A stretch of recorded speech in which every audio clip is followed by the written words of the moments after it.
बिस्मिल्लाहिर्रहमानिर्रहीम अस्सलाम वालेकुम डियर व्यूअर्स, मैं हूं मोहम्मद सुफियान शाहिद और आज की इस वीडियो में हम बात करने वाले हैं सिलेक्शन स्ट्रक्चर के हवाले से।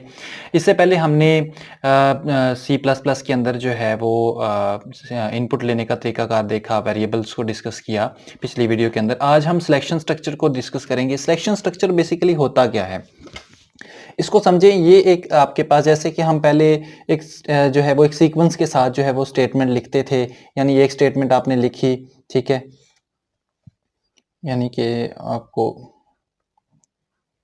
आपने एक स्टेटमेंट लिखी वो रन हो गई, उसके बाद एक और लिखी वो भी रन हो गई, ठीक है।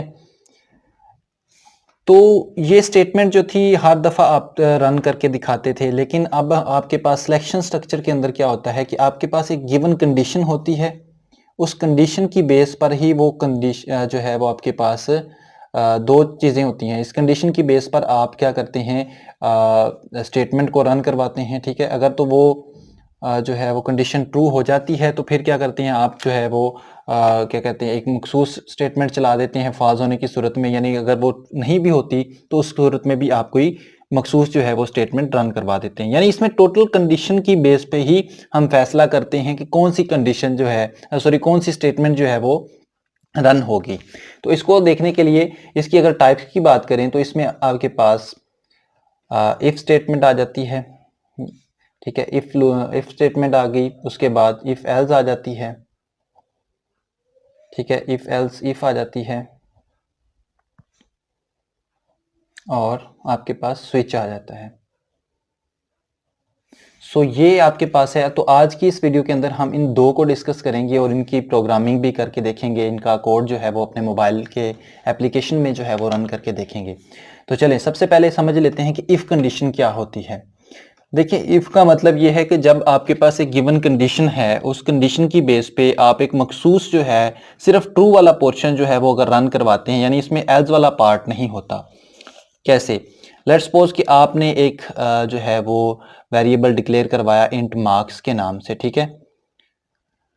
सो मार्क्स को आपने कोई भी नंबर असाइन कर दिया, चलें ये हमने नंबर असाइन कर दिया 40, ठीक है। लेट्स सपोज आप इसे यूजर से भी ले सकते हैं, जैसे कि लास्ट वीडियो में हमने इनपुट लेने का तरीकाकार सीखा था, तो आप उस तरीके से भी कर सकते हैं। सो हमने कहा कि मार्क्स जो हैं, चूंकि यही वेरिएबल है, तो greater than equal to 40।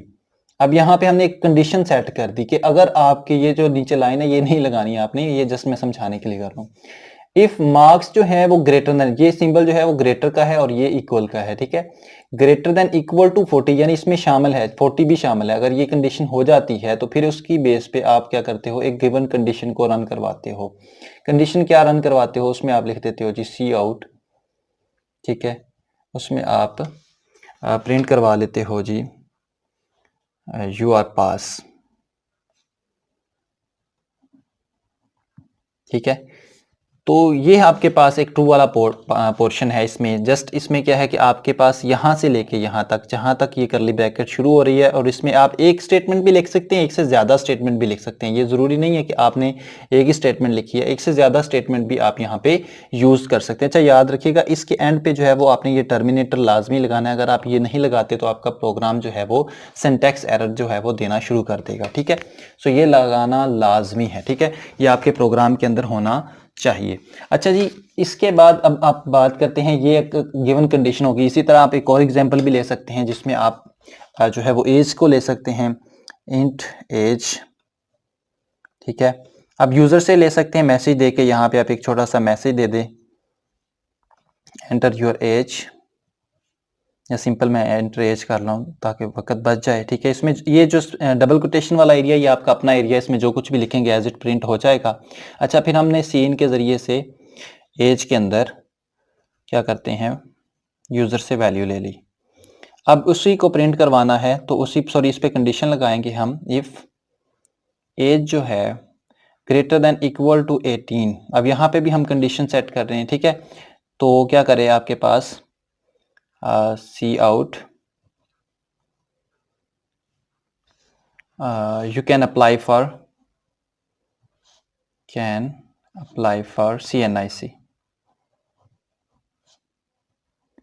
CNIC, ठीक है। तो आप मतलब ये कि अप्लाई कर सकते हैं CNIC के ऊपर, ठीक है। अब ये तो है आपका ट्रू वाला पोर्शन। अब अगर हम बात करें इफ एल्स इफ की, सॉरी इफ एल्स की, अब इसमें आपके पास एक और पोर्शन भी होता है जिसे हम, ये तो आपके पास इसकी एक ये अगर ट्रू हो जाती है तो इसका जो राइट वाला पोर्शन है जिसे हम ट्रू पोर्शन कहते हैं, ये ट्रू पोर्शन है। इसके बाद एक इसका फॉल्स वाला पोर्शन होता है जिसे हम एल्स के साथ जो है वो लिखते हैं, ठीक है। जैसे आपने यहाँ पे ऊपर लिखा कि अगर आपकी एज जो है, सॉरी इफ मार्क्स जो है वो marks greater than equal to 40 होते हैं तो आप ट्रू में कहते हैं जी सी आउट पास, सिंपल चलें लिख लेते हैं। और इसका अगर एल्स हो जाता है, लेट्स सपोज अगर मार्क्स इतने नहीं होते तो फिर क्या होगा, फिर आपके पास यहाँ पे सी आउट में आप कहते हैं फेल। यानी इसमें जो पॉसिबिलिटी, दो पॉसिबिलिटीज बन रही हैं तो आप उन दोनों पॉसिबिलिटीज को डिस्क्राइब कर रहे हैं, ठीक है। ठीक हो गया। तो ये चीज है, इसे हम इफ एल्स कहते हैं, ठीक है। तो इसी तरह से आप एज का भी लगा सकते हैं। एज के एल्स वाले पोर्शन में, यानी एल्स वाले पोर्शन में आप यहाँ पे लिख सकते हैं you are not apply for CNIC, ठीक है। इस तरह से आप जो है वो इफ एल्स को यूज कर सकते हैं। तो इस तरह की एक और भी एग्जांपल जो है वो हम आपसे डिस्कस करते हैं। आप यहाँ पे ले सकते हैं इवन ओड के लिए, तो आपने यूज़र से एक नंबर लेना है, जैसे कि आपने एक n नंबर लिया है, आप चाहते हैं कि यूज़र से आप वैल्यू लें इसकी, तो सी आउट के ज़रिए आप मैसेज दे दें एंटर नंबर, ठीक है। जिस नंबर का आपने चेक करना है कि वो इवन है या ऑड है, वो आपने सी इन के ज़रिए से वो नंबर ले लेना है, ठीक है। एंड अब इफ़ जो है वो n का मॉड्यूल लें 2 पे, जो भी नंबर आप आएगा वो उसको अगर 2 पे उसका मॉड्यूल लें विच इज़ इक्वल टू, चूँकि यहाँ पे डबल सिंबल लगाना है, अगर एक लगाएंगे तो वो कंसीडर नहीं होगा। यानी कि अगर जो भी नंबर आप एंटर करते हैं, लेट्स सपोज के यूज़र ने जो है वो 5 एंटर कर दिया, तो 5 को अगर 2 पे तकसीम करते हैं तो 2 2 4, तो रिमाइंडर हमारा क्या बच रहा है 1, तो रिमाइंडर हमारा 0 बचना चाहिए। तो इसका मतलब ये है कि ये एक इवन नंबर नहीं है। आप 6 को करते हैं 2 पे, तो 2 3 6, तो रिमाइंडर क्या बचा 0, तो इसका मतलब है ये क्या है आपके पास इवन नंबर है। तो अब इसके ट्रू वाले पोर्शन में हम क्या कहते हैं, अब इसके ट्रू वाले पोर्शन में, सॉरी प्रिंट एफ असल में करवा के ना, तो प्रिंट एफ फौरन माइंड में आ जाता है। तो यहाँ पे आप क्या देते हैं जी इवन, ठीक है, इवन नंबर। अच्छा जी, उसके बाद एल्स में आप कहते हैं, ये एल्स वाला पार्ट है और इसमें आपने कहना है ऑड नंबर, ठीक है।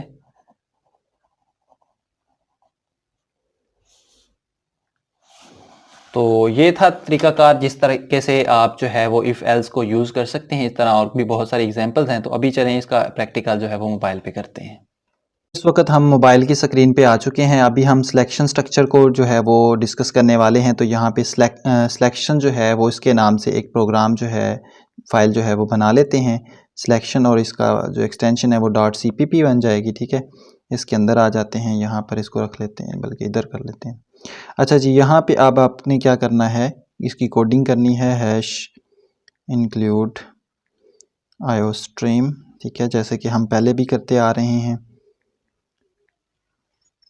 यहाँ पे मैं वीडियो को पॉज कर रहा हूँ ताकि मैं वो पूरा कोड लिख लूँ, तो कि वक्त ज़्यादा लगता है तो वीडियो लंबी हो जाती है जी। तो हमने कोड जो है वो मेन कोड जो है वो लिख लिया है, जो हर प्रोग्राम के अंदर लाजमी जुज़ है, ठीक है। यहाँ पे अभी हम पहला प्रोग्राम करते हैं मार्क्स के नाम से, ठीक है। मार्क्स के नाम से हमने यहाँ पर, सॉरी ये मार्क्स के स्पेलिंग गलत हो गए, जो भी स्पेलिंग आप यहाँ पे लिखेंगे वैसे ही उसको यूज़ करना है। यहाँ पे हमने एक मैसेज देना है सिंपल छोटा सा, जिसका मतलब ये होगा कि हम यूज़र से वैल्यू ले रहे हैं, डबल कोटेशन एंटर मार्क्स, ठीक है। उसके बाद यहाँ पे डबल कोटेशन और एंड पे आपने, अच्छा यहाँ पे आप ये भी कर सकते हैं कि इसको एंड लाइन करते हैं यहाँ पे, ठीक हो गया। इससे ये होगा कि आपका नई लाइन शुरू हो जाएगी, अगली लाइन को नई लाइन कंसीडर करेगा, ठीक है। अच्छा जी, यहाँ पे हम सीन के अंदर जो है क्या करते हैं, मार्क्स को डाल देते हैं, वो जो ऊपर वेरिएबल आपने डिक्लेयर करवाया है, ठीक है। इसमें आप यूज़र की वैल्यू, यूज़र जो भी वैल्यू लेगा उसके ऊपर हम कंडीशन सेट करेंगे, ठीक है। कंडीशन क्या लगाते हैं हम कि इफ़ मार्क्स जो है ग्रेटर देन, ये ग्रेटर देन का सिंबल, इक्वल टू 40, उसके बाद इसको क्लोज और नीचे जाके हमें ये करली ब्रैकेट्स यूज़ करनी है। इसके अंदर हम मैसेज देंगे सी आउट के साथ। अच्छा, इधर भी दे सकते हैं, थोड़ा सा नीचे करके दे देते हैं, इसको थोड़ा नीचे ले आएँ ताकि इसकी अलाइनमेंट जो है वो बेहतर हो जाए। अच्छा जी, इसके बाद आपने यहाँ पे कहना है जी पास, ठीक है। अच्छा जी, उसके बाद एंड लाइन, एंड लाइन जो होगा इसका मतलब है कि जो भी इसके बाद वाली लाइन है वो न्यू लाइन से शुरू होगी, ठीक है। इसके बाद यहाँ पे जाके इसको क्लोज कर देते हैं। अभी हम सिंपल इफ़ को डिस्कस कर रहे हैं, ठीक है। इसको मैं रन करता हूँ तो देखता हूँ कि क्या आपके पास एरर आ रहा है। यहाँ पे मुझे एंड लाइन का जो है वो एरर दे रहा है, ठीक है। हम इसी को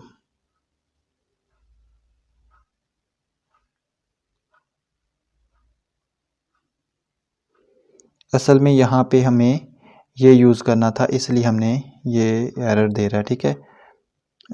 ये अभी हम इसको यूज़ करते हैं तो देखें अभी हमारे पास ये रन हो गया, ठीक है। छोटी सी मिस्टेक भी जो है वो आपके पास यहाँ पे कंसीडर होती है। तो अगर हम मार्क्स जो है वो 40 या 40 से ज़्यादा देंगे तो ये पास आपको शो करवाएगा। देखें अभी 40 दे दिया तो अभी ये पास शो करवा रहा है, 80 करेंगे तब भी ये पास शो करवाएगा, ठीक है। तो अगर हम करते हैं 40 से कम वाले मार्क्स जैसे कि 30, 38, तो ये कुछ भी प्रिंट नहीं करेगा, ठीक है। ये प्रोग्राम ख़त्म हो गया। तो अब हमने एल्स वाला पोर्शन बनाना है। तो अभी ये वाली जो ब्रैकेट है इसको नहीं छेड़ना, आपके यहाँ पे ये ब्रैकेट ख़त्म हो चुकी है। इसके बाद आपने यहाँ पे एल्स वाला पोर्शन, ठीक है। सो ये देखें यहाँ पे आपको दिया हुआ है उन्होंने स्ट्रक्चर भी। तो यहाँ पे आपने सी आउट के अंदर लिखना है डबल कोटेशन के अंदर फेल, ठीक है। अब हम इसे रन करते हैं तो देखें आपके पास अगर हम उस 30 या 34 या जो भी लिखेंगे यानी 40 से कम देंगे तो आपके पास ये फेल का देगा, ठीक है। तो अब आपको ये समझ आ गई कि किस तरह से हमने जो है वो सिलेक्शन स्ट्रक्चर में किसी ख़ास कंडीशन की बेस पे ट्रू या एल्स वाला पोर्शन बनाना होता है, ठीक है। इसी तरह से अगर आप एज का लेना चाहते हैं तो इसको हम जो है वो एज बना सकते हैं, ठीक है। यहाँ पे आपको एज कर देनी है, जहाँ जहाँ पे भी आपने मार्क्स यूज़ किया हुआ है वहाँ पे आप इसको एज कर दें, ठीक है। ये डबल कोटेशन वाले एरिया को कैपिटल या छोटा होने से कोई फ़र्क नहीं पड़ेगा, लेकिन जहाँ पर एज अ वेरिएबल इसको यूज़ कर रहे हैं, जैसे ये अभी सीन के अंदर था और जहाँ पे मार्क्स है यहाँ पर भी ये एज अ वेरिएबल ट्रीट हो रहा है, तो इसको हम छेड़ नहीं सकते। तो यहाँ पे आपको एज जो है वो ग्रेटर देन 40 नहीं, यहाँ पे हम 18 कर लेते हैं ताकि हम इसमें ये डिसाइड कर लें कि यू आर, मतलब यहाँ पे अडल्ट भी लिख सकते हैं, ठीक है।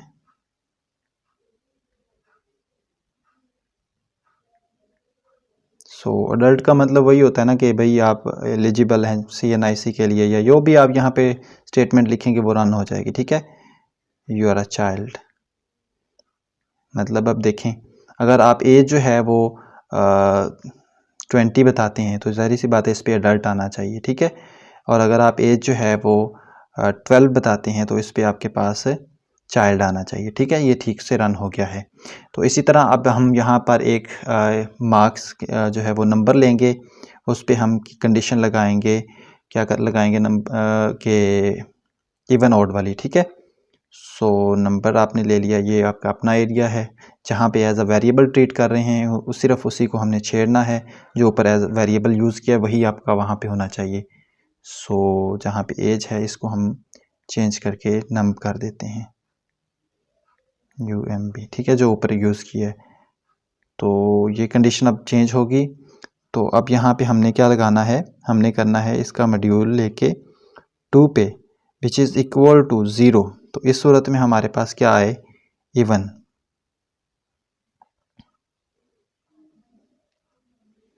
और एल्स में आपके पास क्या आए, ओड।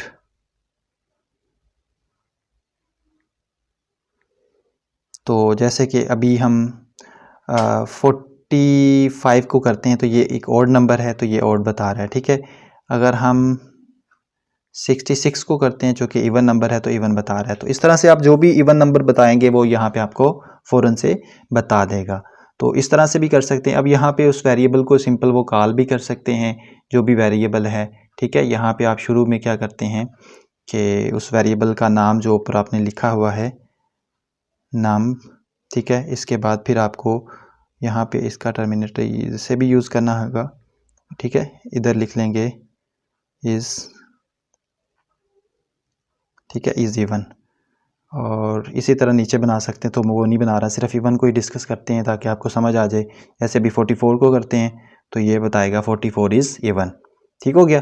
तो इस तरह से आप अपने प्रोग्राम के अंदर जो है वो इफ़ एल्स जो है इफ़ और इफ़ एल्स को यूज़ कर सकते हैं, ठीक है। इस तरह के और भी बेशुमार क्वेश्चंस हैं जिनमें इफ़ और इफ़ एल्स को हम यूज़ कर सकते हैं। आगे जाने वाली वीडियोस में हम इंशाल्लाह इफ़ एल्स इफ़ को डिस्कस करेंगे और साथ में स्विच को डिस्कस करेंगे। तो उम्मीद करता हूँ कि आज की ये वीडियो बहुत आसान थी, जिसमें आपने बहुत कुछ लर्न किया।